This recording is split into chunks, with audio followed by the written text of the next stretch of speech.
Hey guys, welcome back for another video. We got one of our predictions and matchups that we're going to be looking at today for week 12 of the 2024 college football season. We'll be looking at our Utah Utes versus Colorado Buffalo matchup we have coming up this weekend. And we're going to be focusing on that best bets, the money lines, the spreads, the over-unders, trying to predict the outcome, who's going to win, lose, and what the final score will be. Make sure to hit that like button. Make sure to subscribe. If you have any comments about this game or anything else, please drop it below and I will respond every week. We go over every single college football game, the top 25 ones, the non-top 25 ones, and we also go over every NFL game as well. And don't forget, we always do the best bets, money lines, spreads, over-unders. If you're a football fan, if you're a college football fan, an NFL fan, a sports fan, make sure to hit that like button. Make sure to subscribe so you can follow along with us this season. So we're already in week 12 of the college football season. It's almost over, but we have a pretty big Big 12 matchup coming up. Two Pac-12 teams that have moved over to the Big 12 on Fox at 12 p.m. on November 16th. This coming Saturday, we have the 4-5 Utah Utes under Kyle Whittingham. They've been reeling the whole season. Basically, Cam Rising has held this team hostage. He got hurt. He was in his 18th year of college football. He goes down, and now they have no offense. They've been shuffling quarterbacks. It's time for them to rip the Band-Aid off and move on from Cam Rising going into next season. But there's a Kyle Whittingham team. You know they're going to be disciplined. You know they're going to be able to run the ball. You know they're going to play elite level top 20 defense. But they'll be playing the number 27-2 Colorado Buffaloes. Deion's team has everything in front of them right now. They only have 2 losses. One of those losses was to Nebraska, which is a Big 10 game, so that doesn't even count for your overall Big 12 record. They only have 1 conference loss. There's a couple Big 12 teams with 1 conference loss, but if those teams drop a second game before the season ends, Colorado can easily find themselves in the Big 12 championship. All they have to do is win out the rest of their games, and they'll probably have a really good shot to make the Big 12 championship. Making the Big 12 championship, if you win that, you automatically make the playoffs and get the bye week.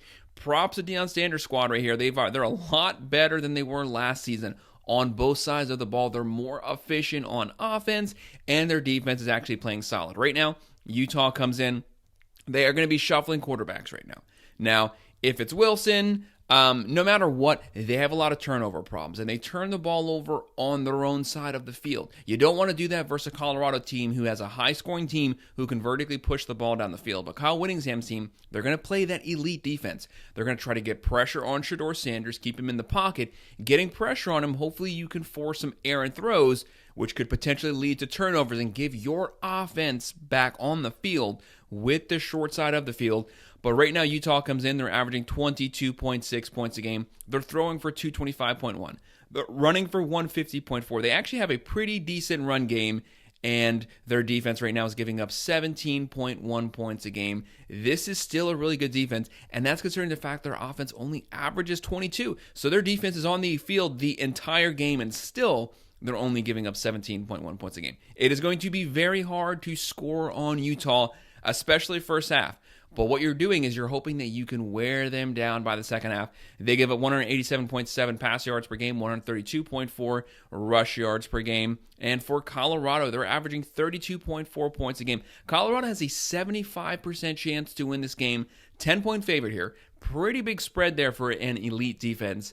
And the over-under is 47.5.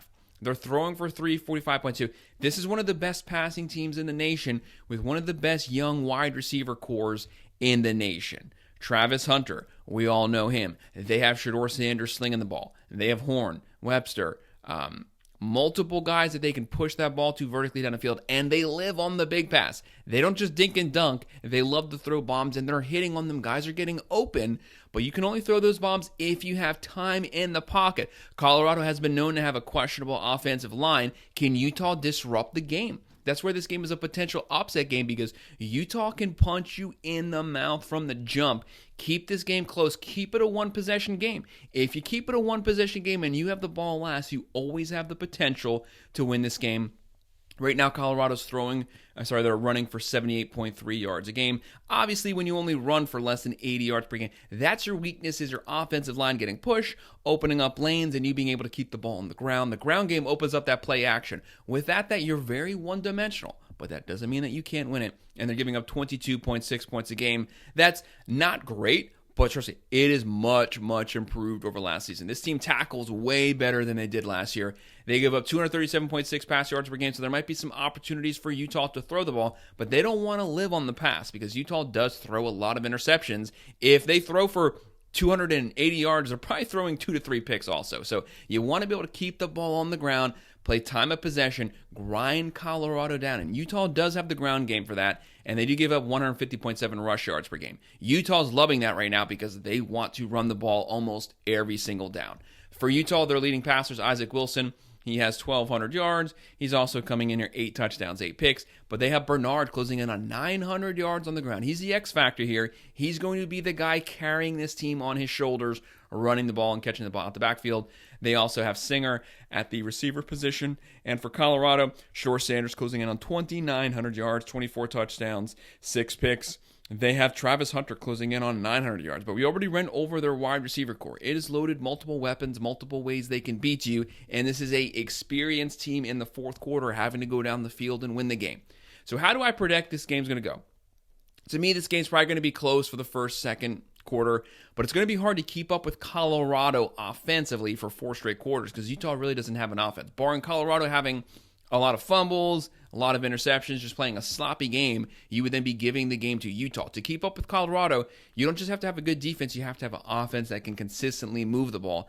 I just don't see that with Utah. So I have Colorado winning this one 28-20, not covering the spread, and we're just barely going with the over. But hey, a win is a win. You continue to stay 1 loss in the Big 12, and you move to 8-2, which is a really good season so far. So that's our breakdown. That's our prediction for our Colorado Buffaloes hosting the Utah Utes. Make sure to hit that like button. Make sure to subscribe. If you have any comments, please drop them below, and I will respond. Thank you.